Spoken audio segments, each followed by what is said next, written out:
All right, let's dive into something I think pretty much all of us know way too well. We're talking about those intense moments in a relationship where everything just goes completely off the rails.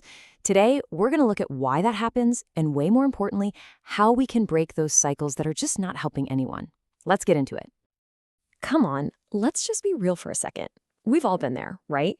You're in the middle of a fight, you feel totally and completely wronged, and it feels like the person you love is just being an ass. It's this super frustrating and honestly really lonely feeling.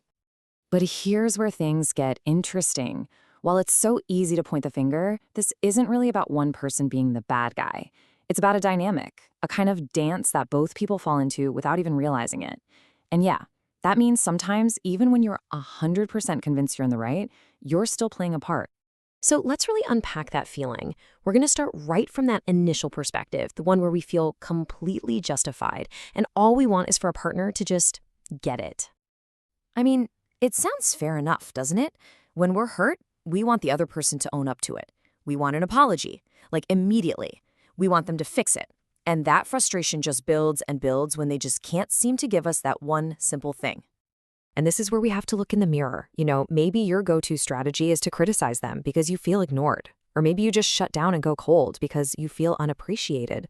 Well, to your partner, that criticism or that silent treatment feels like you're pulling your love away, and that makes them react. As they say, it really does take two. So how does this whole pattern even start? Well, this is where we need to kind of shift our thinking. We're not talking about deep character flaws here. We're talking about a thing called reactivity. And this is absolutely crucial to understand. That thing you do, the blaming, the shutting down, that's not the real you. It's a protective strategy. It's like this armor you've been building your entire life to shield yourself from the pain of feeling rejected or unworthy. It's a defense mechanism, not who you actually are. And this breaks it down perfectly. So it starts when your partner does something that pokes one of your sore spots. But underneath all that anger is a really vulnerable need. A need to feel seen or heard or valued. But instead of showing that vulnerability, you put on your armor and react. And of course, your reaction pokes their sore spot and they react, and you just keep passing the hurt back and forth like a hot potato. And please remember this. Behind all that reactive noise, both yours and your partner's, is a real person. The person who just wants to feel safe and loved and connected. Okay, so how do we actually get past that reaction and find that vulnerable person underneath? Well, it all starts by looking inward and figuring out what's really driving us in those heated moments. This is such a great little tool. You can literally trace your judgment of your partner right back to your own unmet need. So if you're thinking, they just never listen to me, what you're probably really longing for is to feel truly heard. If they feel disrespectful, chances are you have a deep need to be valued and seen. It's a really powerful way to shift the focus from their problem to your own feeling. And here's the real mind bender. These deep, core needs, they didn't start with your partner. They're part of your personal history, sensitivities you've been carrying around for a long, long time.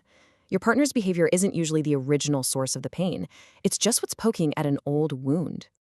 Okay, now we absolutely have to hit pause for a second because this next part is incredibly important. Not all bad relationship patterns are created equal. A difficult, reactive cycle between two people who, meanwhile, is a very, very different thing from genuinely toxic or abusive behavior. So let's be super clear. In a reactive cycle, both of you are contributing, and deep down, you're both fighting because you're scared of losing the connection. Toxic behavior, on the other hand, is usually one-sided. It's rooted in contempt or a need for control. And that requires setting hard boundaries, not just trying to understand each other better.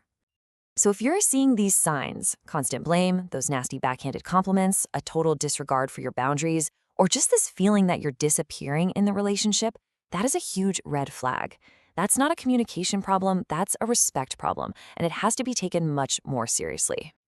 Okay, so let's assume you've looked at your dynamic and you've identified that you're in a reactive cycle, not a toxic situation. The good news is there is a way out. Here's a clear 5-step process to find your way back to each other. So first, just accept that it's totally normal to feel panicked when your bond feels threatened. You're human. Second, imagine stepping out of the fight and watching it from the audience. Just see the pattern. Third, Do that reverse engineering thing we talked about. Fourth, own your part. Realize that your protective reaction is actually making things worse. And finally, and this is the hardest but most courageous step, turn towards your partner and share the vulnerable feeling, not the angry reaction. And I'm not going to lie, this is not going to feel natural at first. It's probably going to feel incredibly awkward, maybe even terrifying. I mean, you're undoing a lifetime of habits here. But you have to remember, every single time you choose that vulnerability over your old reaction, you're taking a step towards real connection. Now, it is so important to remember this is not just on you. This isn't your homework to do alone. The whole point is for both of you to eventually see that you are creating our cycle together.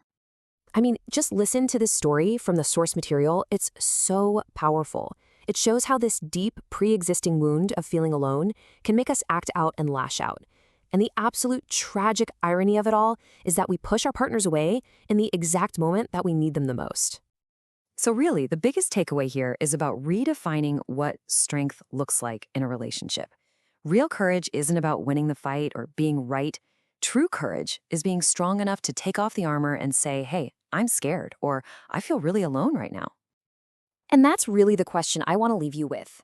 What might actually change in that next argument if, instead of leading with your usual reaction, you just took a deep breath and tried, even if it feels clumsy, to share the real, vulnerable need that's hiding underneath it all?